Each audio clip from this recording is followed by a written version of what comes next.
બપોરે શું બનાવવું, રાત્રે શું બનાવવું, એ પ્રોબ્લેમ હવે સોલ્વ. કારણ કે રોજ હું તમને આ રીતની થાળી દેખાડીશ બપોર અને સાંજની. એના ઉપરથી તમને આઈડિયા મળશે કે તમારે બપોરે અને રાત્રે જમવામાં શું બનાવવું.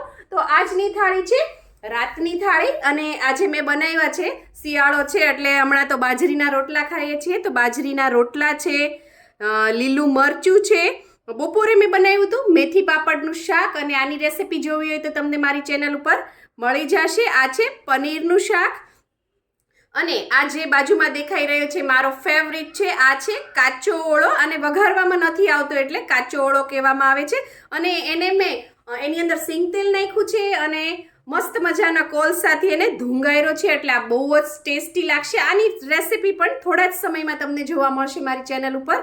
અને સાથે જે આ તમને દેખાઈ રહી છે એ બનાવી છે સુખડી. અમારા ઘરમાં બધાને ગરમ ગરમ સુખડી ખૂબ જ ભાવે છે. તો અમારા ઘરમાં કેવી રીતે ભાવે છે એ મને કોમેન્ટ બોક્સમાં લખીને જણાવજો.